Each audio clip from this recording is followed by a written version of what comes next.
तो हो गया अंत उस चर्चा का जो लगभग 1 महीने से ज्यादा समय से हो रही थी। सोशल मीडिया पर नरेश मीणा जिता गए थे, लेकिन धरातल पर जो हकीकत थी वो अब हम सबके सामने है। अब चल पड़ी है चर्चा कि मैं गलत था, तुम सही थे, या तुम गलत थे, मैं सही था। समझ में आ जाएगा आपको सबको डिटेल में क्या कहना चाहते हैं हम इस मुद्दे पर। हार के कारणों के साथ साथ नरेश मीणा किसकी पसंद थे और किसके नहीं थे, ये भी आपको बताएंगे इस वीडियो में, इसलिए बने रहेगा आखिर तक हमारे साथ। नमस्कार, मैं हूं चेतना शर्मा, आप देखना शुरू कर चुके हैं संवाद भारत का, भारत के लिए।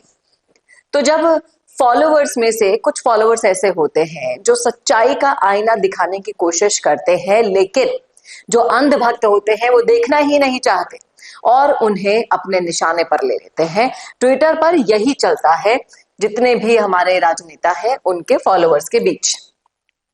तो ऐसी ही एक चार्ट मेरे सामने आई, तो मैं सोच रही हूं कि आपको भी बता दूं कि किस तरीके से लोग लड़ पड़ते हैं अपने चहेते नेताओं के लिए, लेकिन सच सुनना बर्दाश्त नहीं कर पाते हैं।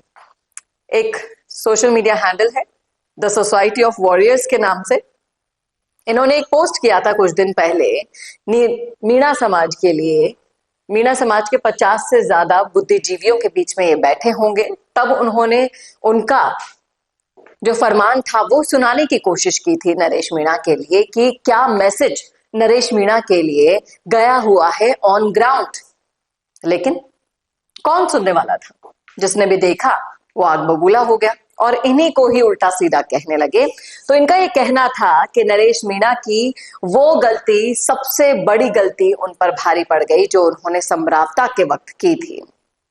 समरावता के वक्त उन्होंने तो सिर्फ एक थप्पड़ जड़ा था, लेकिन उनकी वजह से पूरे समरावता गांव में समाज के 100 से ज्यादा बच्चों का भविष्य बर्बाद हो गया। जेल मुकदमे उन पर दर्ज हो गए और आज इस बात से गुस्सा है पूरे के पूरे गांव में, पूरे के पूरे समाज में, समरावता के।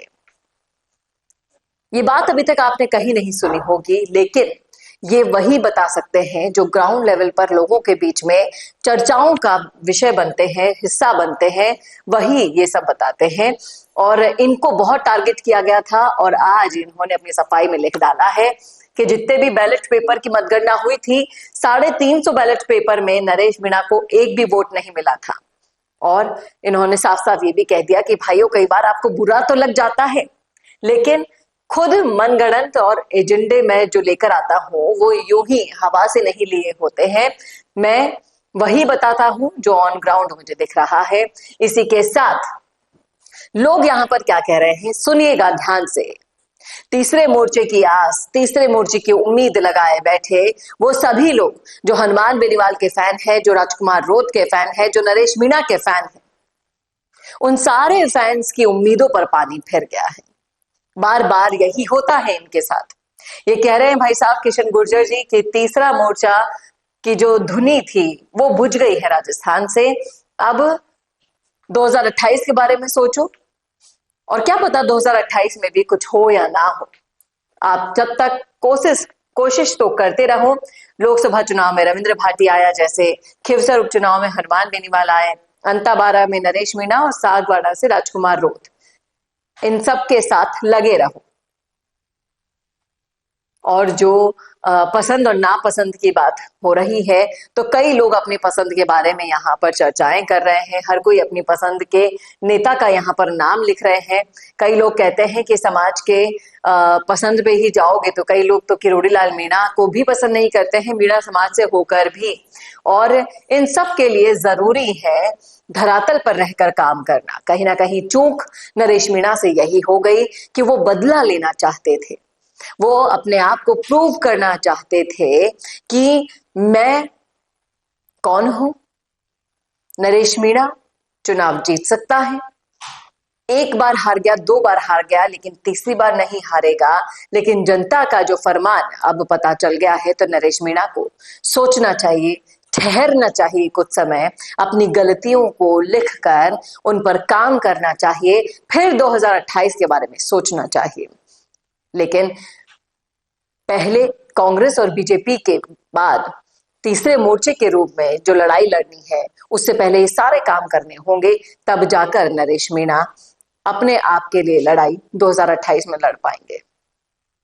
क्या कहते हैं आप इस मुद्दे पर? रखिएगा राय कमेंट बॉक्स में। कैसा लगा वीडियो बताना ना भूलेगा, और ऐसे वीडियोस के लिए देखते रहिए संवाद भारत का, भारत के लिए। नमस्कार। अगर आप बनना चाहते हैं पॉलिटिशियन, लेकिन पब्लिक स्पीकिंग और अपने विचारों को व्यक्त करना चुनौती लगता है, या कैमरे और पब्लिक के सामने किसी तरह से बोल पाए इसमें मुश्किल होती है, तो मिशी मीडिया सॉल्यूशंस लेकर आया है पॉलिटिकल कंसल्टेंसी कैंपेन, जिसमें वरिष्ठ जर्नलिस्ट और पॉलिटिकल एनालिस्ट की एक्सपीरियंस्ड टीम आपको मदद करेगी, जिससे आपकी आवाज और भी बुलंद हो जाएगी।